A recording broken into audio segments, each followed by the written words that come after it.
Hello everyone, welcome back to the informed hub. I am Priyanshu. आज हम cover करेंगे management thought and practice week 4 business functions and modern strategy. इस lecture में हम ESG, blue ocean strategy, modern leadership, AI in marketing और business coordination जैसे important concepts को simple language में समझेंगे। ये प्रेजेंटेशन वीक 4 की की टॉपिक्स को कवर करती है। तो चलिए शुरू करते हैं टॉपिक नंबर 1 के साथ, ईएसजी फैक्टर। सबसे पहले समझते हैं ईएसजी। ईएसजी का फुल फॉर्म है एनवायरमेंटल, सोशल एंड गवर्नेंस। ये सिर्फ फाइनेंशियल परफॉर्मेंस नहीं बताता, बल्कि कंपनी एनवायरनमेंट का कितना ध्यान रखती है, एम्प्लॉयज़ और सोसाइटी के साथ कैसा बिहेवियर करती है, और गवर्नेंस कितनी ट्रांसपेरेंट है, ये सब इवेल्युएट करता है।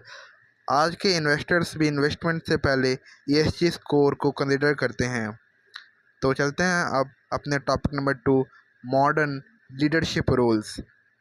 अब बात करते हैं मॉडर्न लीडरशिप की। पहला रोल है टैलेंट एक्विजिशन लीड। आज एचआर का काम सिर्फ हायरिंग या पेरोल मैनेज करना नहीं है।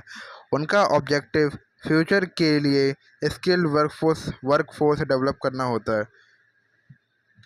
दूसरा रोल है डिजिटल ट्रांसफॉर्मेशन लीड। ये ऑर्गेनाइजेशन में एआई, ऑटोमेशन और डिजिटल टेक्नोलॉजीज इंप्लीमेंट करके बिजनेस को फास्ट और कम्पिटिटिव बनाता है।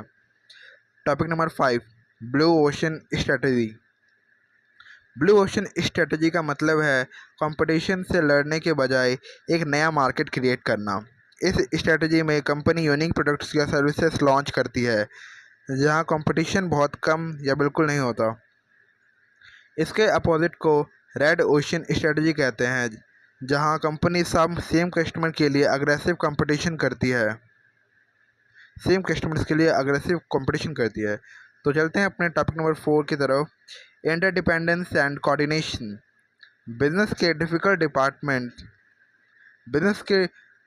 डिपार्टमेंट्स कभी भी अलग अलग नहीं चल सकते। मार्केटिंग, एचआर, फाइनेंस, ऑपरेशंस और आईटी सब एक दूसरे पर डिपेंड करते हैं। जब डिपार्टमेंट्स स्मूथली कोऑर्डिनेट करते हैं तब कंपनी फास्टर इनोवेशन करती है और कस्टमर्स को बेटर सर्विस प्रोवाइड करती है। इसी कोऑर्डिनेशन से लॉन्ग टर्म कम्पिटिटिव एडवांटेज मिलता है। तो जो चलते हैं अपने नेक्स्ट टॉपिक की तरफ, topic number 5, AI and marketing concepts. अब देखते हैं एआई मार्केटिंग को कैसे चेंज कर रहा है। AI enabled personalisation. एआई हर कस्टमर के बिहेवियर को एनालाइज करके पर्सनलाइज्ड रिकमेंडेशन देता है। Content generation. एआई सेकंड्स में एडवर्टाइजमेंट, सोशल मीडिया पोस्ट्स और मार्केटिंग कंटेंट क्रिएट कर सकता है। Customer journey orchestration. कस्टमर के हर स्टेज को ट्रैक करके बेटर एक्सपीरियंस प्रोवाइड किया जाता है। Marketing analytics. AI campaign performance analyse करता है और फ्यूचर मार्केटिंग डिसीजंस इंप्रूव करता है। तो चलते हैं अपने नेक्स्ट टॉपिक की तरफ, topic number 6, evolution of marketing. Marketing भी टाइम के साथ इवॉल्व हुई है। ट्रेडिशनल 4 पीस थे: प्रोडक्ट, प्राइस, प्लेस, प्रमोशन। अब इसे एक्सपेंड करके 7 पीस बनाया गया है, जिसमें ऐड हुए पीपल, प्रोसेस, फिजिकल एविडेंस। इसके अलावा कंपनीज कस्टमर जर्नी मैपिंग करती है, जिससे कस्टमर की अवेयरनेस से लेकर परचेस और लॉयल्टी तक का कंप्लीट एक्सपीरियंस समझा जा सके। और याद रखिए, ब्रांड सिर्फ एक लोगो नहीं होता। एक स्ट्रांग ब्रांड कंपनी का लॉन्ग टर्म स्ट्रेटेजिक एसेट होता है। तो अब चलते हैं अपने कंक्लूजन की तरफ।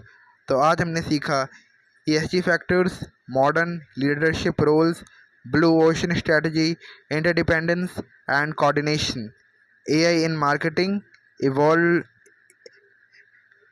Evolution of marketing. ये सारे टॉपिक्स एग्ज़ाम के लिए बहुत इंपॉर्टेंट हैं और इनकी कॉन्सेप्चुअल क्वेश्चंस फ्रिक्वेंटली पूछे जा सकते हैं। तो अगर वीडियो हेल्पफुल लगी हो तो लाइक, शेयर एंड सब्सक्राइब ज़रूर करें। मिलते हैं नेक्स्ट लेक्चर में। Thanks for watching. Happy learning.